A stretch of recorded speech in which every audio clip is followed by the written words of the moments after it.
Hello, how are you today? Are you ready to begin our next grammar lesson? We're going to talk about verbs. We'll consider some vocabulary, some verbs in simple present, past, and future. The finite verb.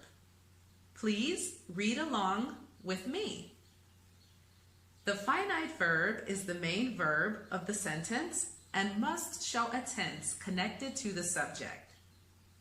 For example, he plays, he played, he will play. Let's look at verb tenses. What is a tense? Read with me. The word tense means time. Verb tenses help us to express when the action happened, is happening, or will happen. Example, I dance, I danced, I will dance. Okay, so let's talk about how do we assign a tense to a verb. So in present, if it is I, you, we, or they, it's simply the base verb. So if the verb is walk, then it would be I walk, you walk, we walk, they walk. And if we put it in past tense, we can simply add an ed to the end of that verb and it becomes I walked, you walked, we walked, they walked. If we want to put it in the future tense, then we can just put the word will in front of the base verb. I will walk, you will walk, we will walk, they will walk. You can pause this video at this time to copy this verb chart. When the pronoun is he, she, or it, we just have to add an S at the end of the base verb. Again, if we use the verb walk, it would be he walks, she walks, it walks in present tense. If we wanted to put it into past, the same rules apply. We simply add the ed. He walked, she walked, it walked. And then the future tense remains the same. We just put will in front of the base verb. He will walk, she will walk, it will walk. At this time, you can pause this video and copy this chart. Okay, let's see if we can practice this. So we have a verb chart and we will try to put the verbs into their correct tenses. At present, I talk. How do we put that into past tense? Remember, with past, we simply add the ed, right? So I talk becomes I talked. And then future. What are the rules for future tense? Will plus the base verb, I will talk. Fantastic. Let's try another. So here we already have the past tense, she danced. What is the present tense? What is the present tense when the pronoun is he, she, or it? What do we do to the verb? We add an S and it becomes she dances. Very nice. She dances, she danced, and then the future is the same. She will dance. Very nice. In the next example, we have they will wash. They will wash. So we have the future tense. What is the present tense for they? What do we do when it is I, you, we, or they? We just keep the base verb. Very good. So the present, they wash. The past, we can just add the ed. They washed. Let's talk about the auxiliary verb. Can you read along with me? The auxiliary verb is a certain verb that is used to form tenses. The main helpers are the verbs to be and to have. So sometimes we need a verb to help us create the tense, and those verbs are called auxiliary verbs. We're going to talk about the two most used ones, to be and to have. And if you have been learning English in school, you are probably familiar with this verb, to be, but we'll talk about it anyways. So how do we use the verb to be? Well, of course, it is I am, you are, we are, they are, he is, she is, it is. That is the verb to be at present. In the past, I was, you were, they were, we were, and he was, she was, and it was.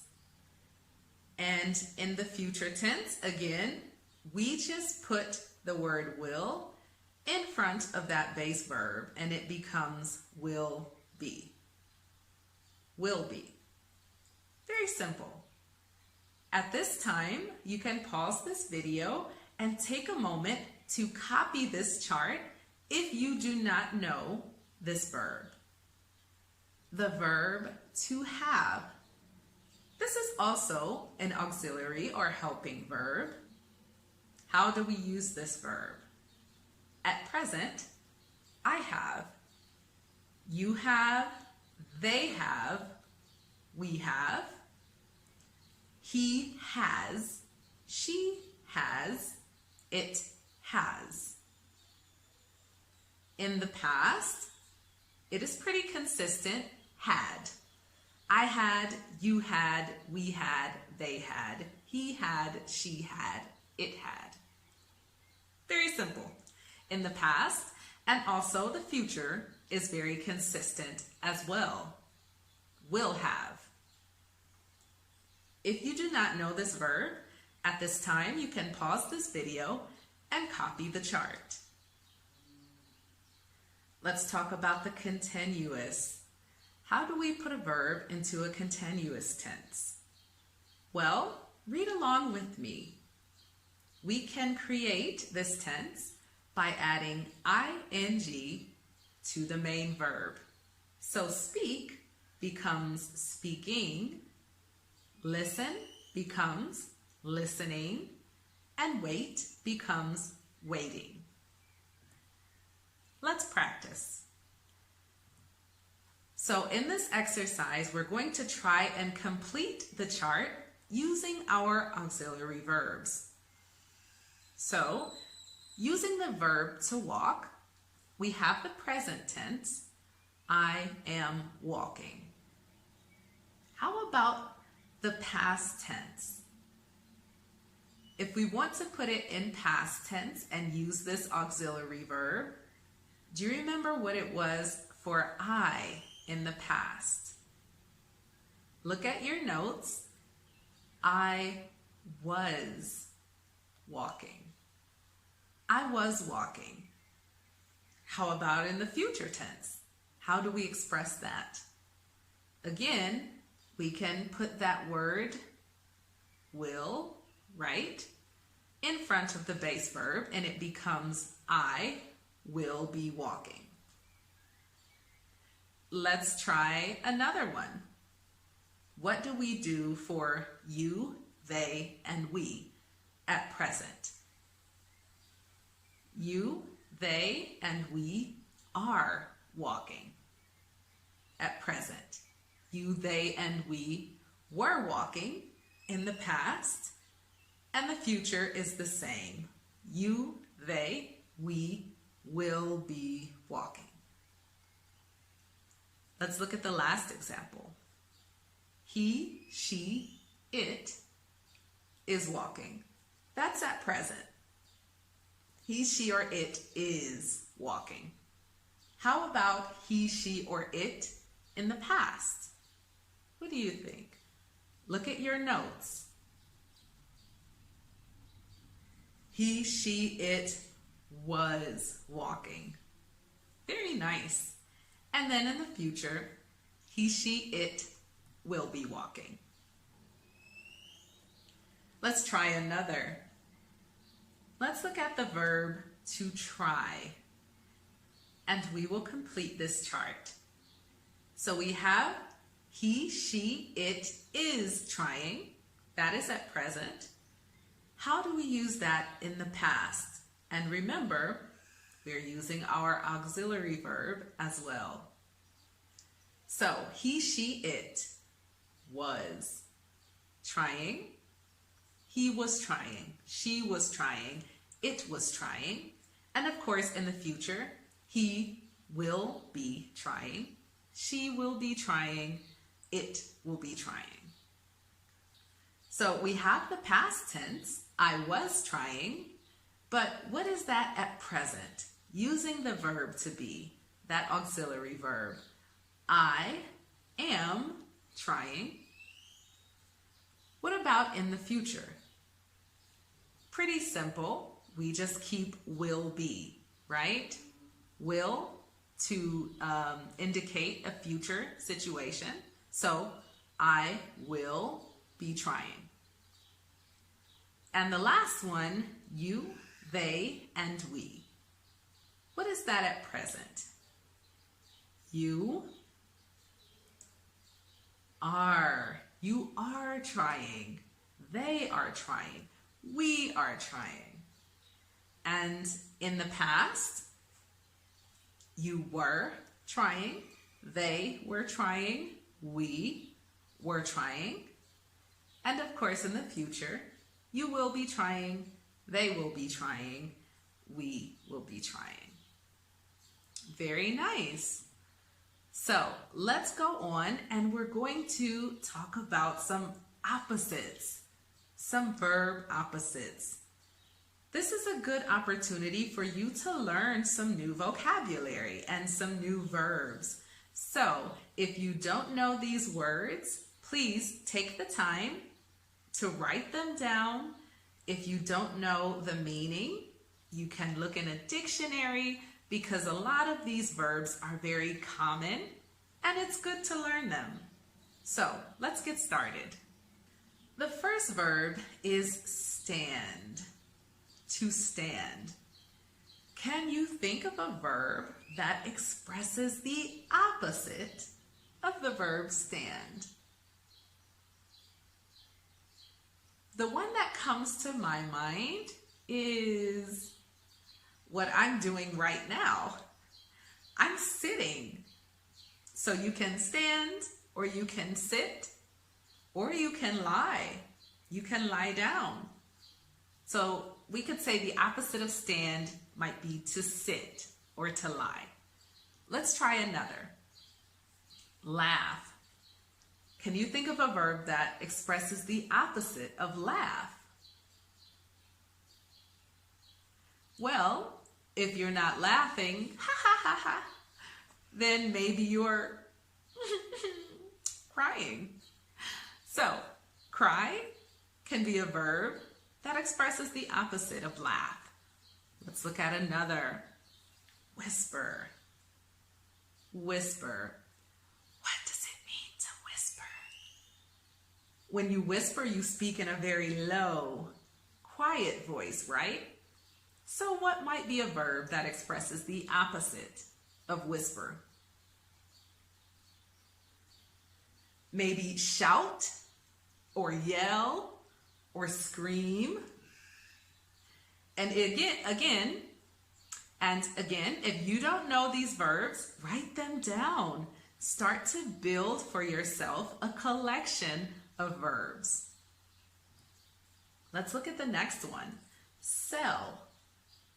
Can you think of a verb that means the opposite of sell? Buy. That is a good verb, right? You can buy something and you can sell something. How about die? The verb die, to die. Well, I think naturally the opposite of dying is living, right? So die or live. The verb go. Go. What is a verb that expresses the opposite? Come. Fantastic. How about another? Stay. Stay. Actually, we could even use the verb go as an opposite to the verb stay. We can use the verb leave also. Good, fantastic.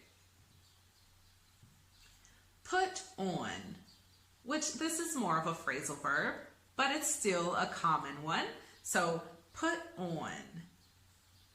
If you put on clothing in the morning, then in the evening, you must take it off.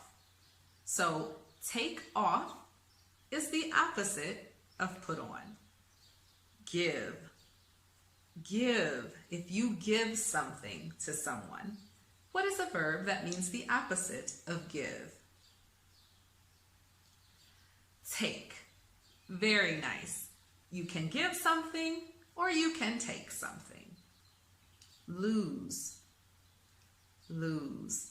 If you lose a game, if you lose a competition, what is a verb that means the opposite of losing? Well, it depends, because you can lose a competition or you can win a competition, but you could also lose your wallet and then find your wallet later. So it just depends with this one. Okay, so let's see if we can complete some sentences in the present continuous. Let's try. Okay, let's see if we can look at the picture. And we've already learned about nouns and pronouns, and also how to put our verbs into present continuous. So let's create some sentences. Can you look at the picture and make a sentence about it? So as a noun, we can say the man, or a man, or we can use a pronoun and say he. What is the man doing? What is he doing?